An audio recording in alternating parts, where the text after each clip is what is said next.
Hello guys, in this video I want to do something different. This is a short documentary of how I was able to cope and also what I have learned during this period.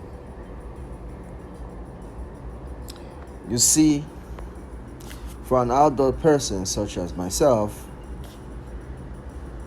coming to terms with the lockdown wasn't very easy. When I first heard the news, I did not bother. Why should I? It happened or allegedly happened in Wuhan, China. So why should I bother? When I live far away, all the way in Southeast Asia, Malaysia.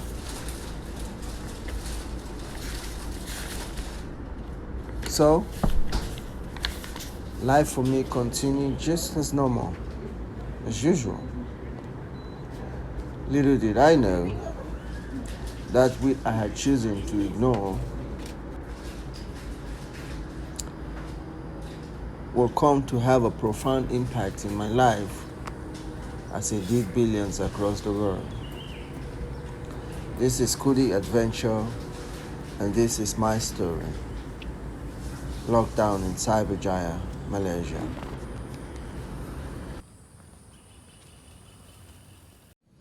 Kerajaan memandang serius situasi semasa ancaman virus berbahaya ini, terutamanya perkembangan gelombang yang kedua.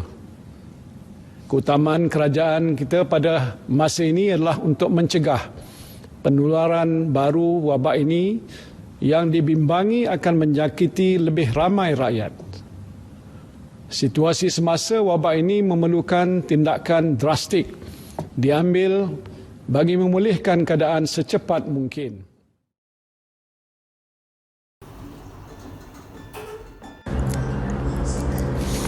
With nowhere to go and nothing much to do in a 746 square feet apartment, I was confined to my chair with my eyes glued to the television.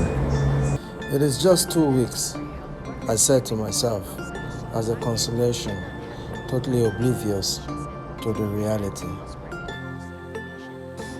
And after a few days in a weird romance with my television, I hatched a routine plan of my daily activities. Mind you, I hate standing in one place and lifting so-called iron in order to keep fit. So this was a very big deal for me. But if I must keep my sanity, then I will have to make do with it. After almost 2 weeks, it was pretty clear that the MCO will be extended. And if I was going to survive, a much needed grocery shopping was needed. Now, getting ready for grocery wasn't very easy. One has to prepare mentally for this, as there are factors to consider, such as safety and proximity. Speaking of safety, I had to wear a face mask and a hand glove that I ended up looking like a ninja turtle. Damn, this is definitely not my plans for 2020. The roads were almost empty. There are cars, but even those few cars seemed to me that they too were observing social distancing. Getting to the mall for grocery felt like alien to me. The lines were unusually long, as no one were allowed access as usual. We had to wait for others to finish their shopping. Once they are done, another batch of people were allowed in. At my first effort, I got impatient. I guess I wasn't wrong, because there are a few people I also saw in. So I went to another and met the same fate.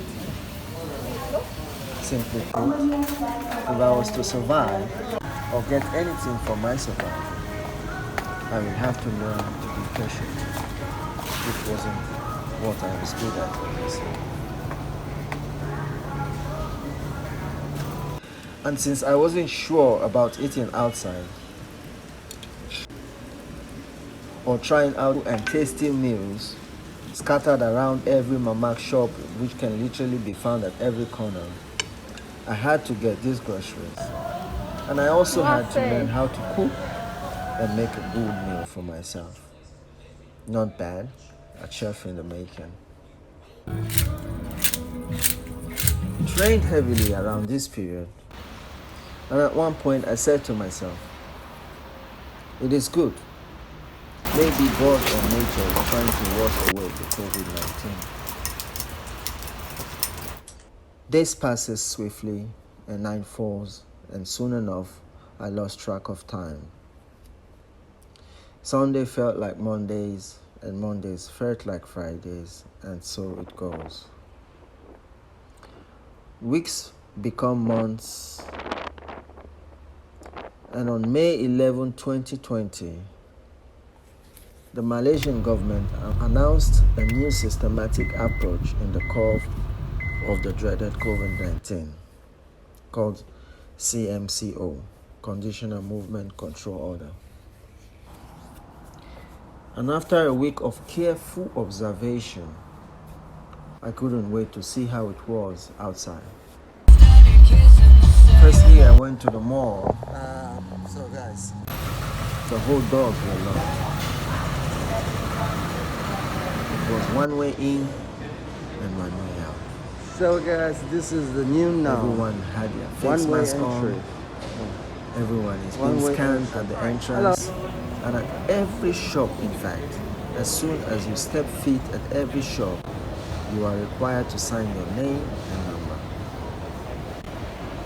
I guess it's for contact tracing. This is the news for the foreseeable future. The next day, I wasn't sure. I wanted to go to the beach. Not sure if we were allowed to travel such distance during the CMCO, but I took the risk anyway. Finally, I arrived at the beach. It was a Saturday, which is usually busy day for beachgoers, but this place was empty. Empty but thriving beautifully without human present. The wave moves in harmony with perfect balance between chaos and calm. It was at this moment I realized that although the COVID-19 has terribly affected a lot of people, it had made a significant impact.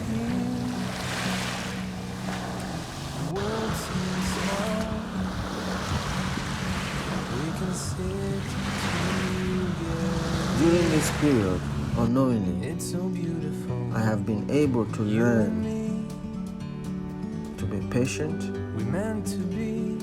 I learned to look within myself for happiness. True happiness comes from within and not the outside world.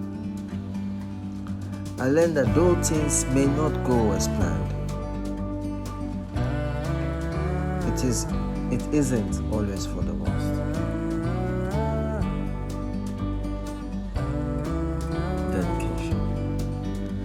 This COVID-19 pandemic might not have affected me or anyone close to me, but it has affected hundreds of thousands of people, some of whom have lost loved ones or know someone who has. I want to say personally to you that you are not alone. We mourn and share in your grief. And also to the doctors and nurses in and outside of Malaysia, we say thank you. We wouldn't have been able to achieve anything without your sacrifices. Thank you.